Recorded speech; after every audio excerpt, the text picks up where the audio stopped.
ಮಧ್ಯಪ್ರದೇಶದ ಇಂದೋರ್ನ ಮಾರುಕಟ್ಟೆಯಿಂದ ಮುಸ್ಲಿಂ ವ್ಯಾಪಾರಿಗಳನ್ನೇ ಹೊರಹಾಕಲಾಗಿದೆ. ಮಾಧ್ಯಮ ವರದಿಗಳ ಪ್ರಕಾರ ಸುಮಾರು 200 ಮುಸ್ಲಿಂ ಅಂಗಡಿಕಾರರು ಇಂದೋರ್ನ ಶೀತ್ಲಾ ಮಾತಾ ಮಾರುಕಟ್ಟೆಯನ್ನ ತೊರೆಯುವಂತಾಗಿದೆ. ಅಷ್ಟಕ್ಕೂ ಅಲ್ಲಿಂದ ಮುಸ್ಲಿಂ ವ್ಯಾಪಾರಿಗಳನ್ನ ಹೊರಹಾಕಬೇಕು ಅನ್ನೋದು ಯಾವುದೇ ಅಧಿಕೃತ ಆದೇಶ ಆಗಿರಲಿಲ್ಲ.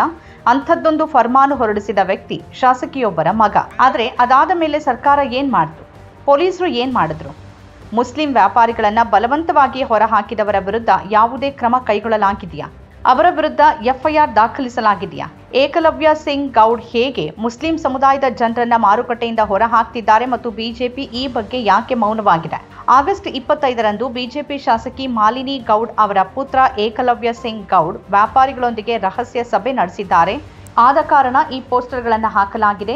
ಈ ಸಭೆಯಲ್ಲೇ ಶೀತ್ಲಾ ಮಾತಾ ಬಟ್ಟೆ ಮಾರುಕಟ್ಟೆಯ ವ್ಯಾಪಾರಿಗಳ ಪ್ರತಿನಿಧಿಗಳು ಮುಸ್ಲಿಂ ಅಂಗಡಿಕಾರರು ಮತ್ತು ಕಾರ್ಮಿಕರನ್ನ ಮಾರುಕಟ್ಟೆಯಿಂದ ಹೊರಹಾಕುವಂತೆ ಆ ಸಭೆಯಿಂದಲೇ ಫರ್ಮಾನು ಹೊರಡಿಸಲಾಗಿದೆ. ಲವ್ ಜಿಹಾದ್ ಬಗ್ಗೆ ಹಲವಾರು ದೂರುಗಳು ಬಂದಿವೆ. ಮಹಿಳೆಯರು ಮಾರುಕಟ್ಟೆಗೆ ಬರ್ತಾರೆ ಮತ್ತು ಮುಸ್ಲಿಂ ವ್ಯಾಪಾರಿಗಳು ಅವರನ್ನ ಲವ್ ಜಿಹಾದ್ಗೆ ಸೆಳೀತಾರೆ ಅಂತ ಏಕಲವ್ಯ ಸಿಂಗ್ ಗೌಡ್ ಮಾಧ್ಯಮಗಳಿಗೆ ಹೇಳಿದ್ದಾರೆ. ಆದರೆ ಮುಸ್ಲಿಮರನ್ನ ಮಾರುಕಟ್ಟೆಯಿಂದ ಹೊರಹಾಕ್ತಿರೋದಕ್ಕೆ ಲವ್ ಜಿಹಾದ್ ನೆಪವನ್ನ ಮುಂದಿಟ್ಟು ದೊಡ್ಡ ಗದ್ದಲ ಎಬ್ಬಿಸಲಾಗಿದೆ. ಈ ಫರ್ಮಾನು ಈಗಾಗಲೇ 200ಕ್ಕೂ ಹೆಚ್ಚು ಮುಸ್ಲಿಮರ ಜೀವನೋಪಾಯವನ್ನ ಕಸಿದಿದೆ ಅಂತ ವರದಿಗಳು ಹೇಳ್ತಿವೆ. ವರದಿಗಳ ಪ್ರಕಾರ ಈ ಮಾರುಕಟ್ಟೆಯಲ್ಲಿ 10, 20, 40 ವರ್ಷಗಳಿಂದ ಅಂಗಡಿ ನಡೆಸುತ್ತಿರುವ ಮುಸ್ಲಿಮರಿದ್ದಾರೆ. ಸೆಪ್ಟೆಂಬರ್ 24ರಂದು ಮಾರುಕಟ್ಟೆಯಲ್ಲಿ ಕೆಲಸ ಮಾಡುವ ಯುವಕರು ಇದನ್ನ ವಿರೋಧಿಸಿದ್ರು.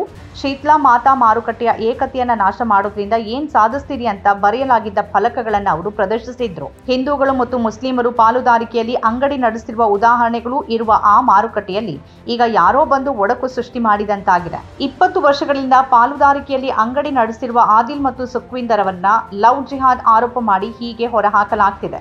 ಲವ್ ಜಿಹಾದ್ ನಡೆದಿರುವ ಬಗ್ಗೆ ಪುರಾವೆಗಳಿದೆಯಾ ಅಂತ ಕೇಳಿರೋದು ವರದಿಯಾಗಿದೆ. ಸೆಪ್ಟೆಂಬರ್ 15ರಂದು ಮಧ್ಯಪ್ರದೇಶ ಕಾಂಗ್ರೆಸ್ ನಾಯಕರು ಈ ಹೊರಹಾಕುವಿಕೆ ವಿರುದ್ಧ ಪ್ರತಿಭಟನೆ ನಡೆಸಿದ್ರು. ಏಕಲವ್ಯ ಸಿಂಗ್ ಗೌಡ್ ಬಂಧನಕ್ಕೆ ಒತ್ತಾಯಿಸಿ ಪೊಲೀಸರಿಗೆ ಮನವಿ ಸಲ್ಲಿಸಲಾಯಿತು. ಮಧ್ಯಪ್ರದೇಶದ ಮಾಜಿ ಮುಖ್ಯಮಂತ್ರಿ ದಿಗ್ವಿಜಯ್ ಸಿಂಗ್ ಕೂಡ ಈ ಕ್ರಮ ವಿರೋಧಿಸಿ ಶೀತ್ಲಾ ಮಾತಾ ಬಜಾರ್ಗೆ ಭೇಟಿ ನೀಡೋಕೆ ಮುಂದಾದಾಗ ಪೊಲೀಸರು ತಡೆದಿರೋದಾಗಿ ವರದಿಗಳಿವೆ. ಅವರ ಭೇಟಿಗೆ ಮುಂಚಿತವಾಗಿ ವ್ಯಾಪಾರಿಗಳು ಜಿಹಾದಿ ಮನಸ್ಥಿತಿಯ ಜನರಿಗೆ ಪ್ರವೇಶ ನಿಷೇಧಿಸಲಾಗಿದೆ ಅಂತ ಬರೆಯುವ ಪೋಸ್ಟರ್ಗಳು ಮತ್ತು ಬ್ಯಾನರ್ಗಳನ್ನ ಕೇಸರಿ ಧ್ವಜಗಳೊಂದಿಗೆ ಹಾಕಿದ್ರು ಎನ್ನಲಾಗಿದೆ. ಮುಸ್ಲಿಮರನ್ನ ಹೊರಹಾಕುವ ಕ್ರಮ ವಿರೋಧಿಸಿದ್ದಕ್ಕೆ ಅಖಿಲ ಭಾರತ ಹಿಂದೂ ಮಹಾಸಂಘದ ಸದಸ್ಯರು ಕಾಂಗ್ರೆಸ್ ವಿರುದ್ಧ ಪ್ರತಿಭಟಿಸ್ತಾ ಇದ್ದ ಬಗ್ಗೆನೂ ವರದಿಗಳಿವೆ. ಆ ಪ್ರತಿಭಟನೆಯ ವೇಳೆ ಪೊಲೀಸರ ಸಮ್ಮುಖದಲ್ಲೇ ನಾಥೂರಾಮ್ ಗೋಡ್ಸೆ ಜಿಂದಾಬಾದ್ ಘೋಷಣೆ ಕೂಗಲಾಯಿತು. ದೇಶದ್ರೋಹಿಗಳು ಎಂಬ ಘೋಷಣೆ ಕೂಗಲಾಯಿತು.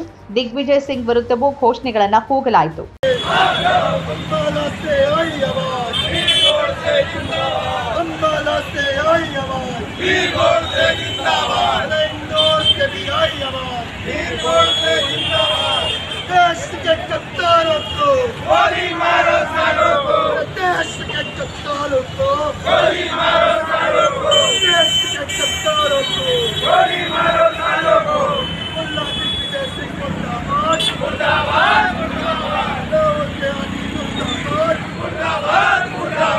ಧರ್ಮದ ಆಧಾರದ ಮೇಲೆ ಯಾರನ್ನೂ ಗುರಿಯಾಗಿಸಿಕೊಂಡಿಲ್ಲ ಮತ್ತು ಯಾರೂ ಇನ್ನೂ ಲಿಖಿತ ದೂರು ದಾಖಲಿಸಿಲ್ಲ ಅಂತ ಪೊಲೀಸರು ಹೇಳ್ತಿದ್ದಾರೆ ಎನ್ನಲಾಗಿದೆ. ದೂರು ಬಂದ್ರೆ ಕ್ರಮ ಕೈಗೊಳ್ಳಲಾಗುತ್ತೆ ಅಂತ ಇಂದೋರ್ನ ಹೆಚ್ಚುವರಿ ಡಿಸಿಪಿ ರಾಜೇಶ್ ದಂಡೋಟಿಯಾ ಹೇಳಿದ್ದಾರೆ. ಸೆಪ್ಟೆಂಬರ್ 15ರಂದು ಮುಸ್ಲಿಂ ವ್ಯಾಪಾರಿಗಳು ಇಂದೋರ್ ವಿಭಾಗೀಯ ಆಯುಕ್ತರಿಗೆ ದೂರು ಸಲ್ಲಿಸಿದ್ರು.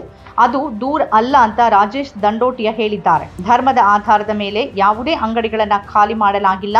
ಅಂಗಡಿಗಳನ್ನು ತೆರವುಗೊಳಿಸುವ ಬಗ್ಗೆ ಯಾವುದೇ ಉದ್ಯಮಿ ಅಥವಾ ಅಂಗಡಿಯವರಿಂದ ಯಾವುದೇ ಲಿಖಿತ ದೂರು ಬಂದಿಲ್ಲ. ಒಂದು ನಿರ್ದಿಷ್ಟ ಪಕ್ಷದ ಪರವಾಗಿ ಒಂದು ರಾಜಕೀಯ ಪಕ್ಷ ಜ್ಞಾಪಕ ಪತ್ರ ಸಲ್ಲಿಸಿದೆ. ಅದರ ಬಗ್ಗೆ ತನಿಖೆ ಮಾಡಲಾಗ್ತಿದೆ ಅಂತ ಹೇಳಿದ್ದಾರೆ. ಇದೆಲ್ಲದರ ನಡುವೆ ಇನ್ನೊಂದು ಗಮನಿಸಬೇಕಾದ ಸಂಗತಿ ಏನು ಅಂದ್ರೆ, ಇಂದೋರ್ನಲ್ಲಿ ಹಿಂದುತ್ವ ನಾಯಕರು ಮತ್ತು ಬಿಜೆಪಿ ನಾಯಕರ ನಡುವೆನೇ ದೊಡ್ಡ ನಾಯಕನಾಗಿ ತೋರಿಸಿಕೊಡುವ ಒಂದು ಪೈಪೋಟಿ ಇದೆ. ಪತ್ರಕರ್ತ ಕಾಶಿಫ್ ಕಾಕ್ವಿ ಅವರು ಹೇಳೋ ಪ್ರಕಾರ ಇಡೀ ಶೀತ್ಲಾ ಮಾತಾ ಮಾರುಕಟ್ಟೆ ಈಗ ಸಿದ್ಧಾಂತದ ರಾಜಕೀಯ ಕದನ ಭೂಮಿಯಾಗಿ ಬದಲಾಗಿದೆ. ಅದರ ಪರಿಣಾಮ ಎದುರಿಸ್ತಿರೋರು ಮಾತ್ರ ಮುಸ್ಲಿಂ ವ್ಯಾಪಾರಿಗಳು. ಈಗ ಇದೆಲ್ಲದಕ್ಕೂ ಕಾರಣವಾಗಿರುವ ಏಕಲವ್ಯ ಸಿಂಗ್ ಗೌಡ್ ಶಾಸಕ ಸ್ಥಾನದ ಟಿಕೆಟ್ ಆಕಾಂಕ್ಷಿಯಾಗಿದ್ರು.